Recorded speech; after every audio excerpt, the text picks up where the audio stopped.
पहली अप्रैल के नज़दीक आते हुए ही जो नए फैसले हैं वो सरकार द्वारा लिए जा रहे हैं और इसी के साथ टोल टैक्स को लेकर जो फैसला है वो लिया गया है। टोल प्लाजास को लेकर पहले कहा गया था और इसको लेकर पहले मंजूरी नहीं दी गई थी कि क्या कुछ नए जो रूल है वो लागू किए जाएंगे और टोल टैक्स को लेकर यानी कि जितने भी टोल प्लाजाज हैं पूरे भारत में वहाँ पर क्या कुछ रूल्स रहेंगे उसको लेकर एक घोषणा की गई है और लोकसभा में ये जो घोषणा है इसे किया गया है। यानी कि अब एक पूरे तरीके से प्रशासनिक तौर पर ये जो फैसला है ये लिया गया है और इसमें जो 3 बेनिफिट्स हैं जो कि सीधा नज़र आ रहे हैं, चाहे वो आम जनता को लेकर हो और आम जनता को क्लैरिफिकेशन दी गई है इसको लेकर, क्योंकि केंद्रीय सड़क परिवहन मंत्री नितिन गडकरी ने मंगलवार को लोकसभा में ये घोषणा की है कि अब देश में जो नए टोल सिस्टम है उसको लागू किया जाएगा और सिस्टमैटिक वे से जो टोल टैक्स है वो वसूला जाएगा और किस तरीके से होगा, क्या कुछ रूल्स एंड रेगुलेशंस रहेंगे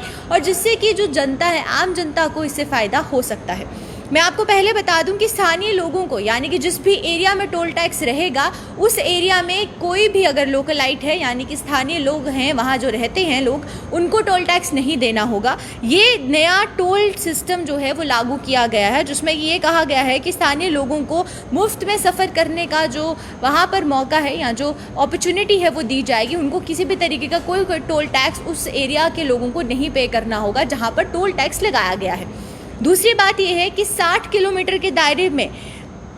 कोई भी टोल टैक्स नहीं होगा, यानी कि जो डिफरेंस रहेगा दोनों टोल टैक्स में वो टोल प्लाजास में वो 60 किलोमीटर का होना चाहिए, उससे कम का नहीं होना चाहिए। और अगर उससे कम का टोल प्लाजास में डिफरेंस है तो वो कहीं पर भी रूल के अकॉर्डिंगली उसे मान्यता नहीं दी जाएगी और उसको कहीं पर भी लीगलाइज नहीं किया जाएगा। और ये भी कहा गया है कि बहुत से ऐसे एरियाज थे, क्योंकि ये कदम क्यों उठाया गया, क्या कुछ वजह थी जिसकी वजह से ये जो डिफरेंस है और ये जो सिस्टम है इसे बनाया गया, क्योंकि बहुत सी ऐसी जगहें थी जहाँ पर ये कहा गया था कि 10 किलोमीटर की रेंज में ही जो 2 टोल प्लाजास हैं उन्हें इंस्टॉल किया गया है और ये जो इंस्टॉल किए गए हैं टोल प्लाजास इनकी वजह से लोगों को काफ़ी परेशानी आती है और जो लोग बाहर से आते हैं किसी और स्टेट में सफ़र करने के लिए उनको भी परेशानी आती हैं। तो इसीलिए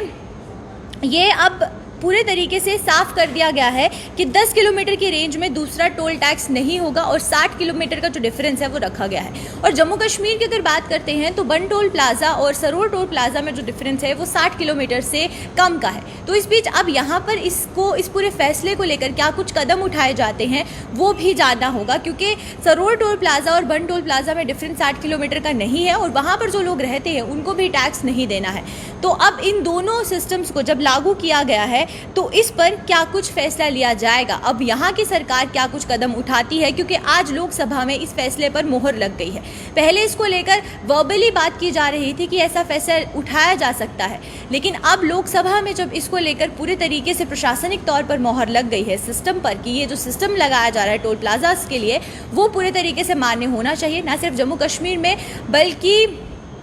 पूरे भारत में जो है ये सिस्टम जो है वो मान्य होना चाहिए। तो चलिए अभी के लिए आपको मैं बता दूं कि ये जो सिस्टम है इसे लागू कर दिया गया है, जहां पर 2 बड़े फ़ायदे स्थानीय लोगों को होंगे। पहले तो जहां पर टोल प्लाजास होंगे वहां पर उनको टोल टैक्स देने की ज़रूरत नहीं है और दूसरा ये है कि 60 किलोमीटर की रेंज में 2 टोल प्लाजास नहीं होने चाहिए, 60 किलोमीटर का जो डिफरेंस है वो ज़रूर होना चाहिए। और इसी के साथ ये भी कहा गया है कि जो टोल प्लाजास के दायरे में जितने भी एरिया आते हैं, 1 किलोमीटर के दायरे में जो भी एरिया आता है और उसी के आसपास के जितने भी इलाके हैं वहाँ पर स्थानीय लोगों को ये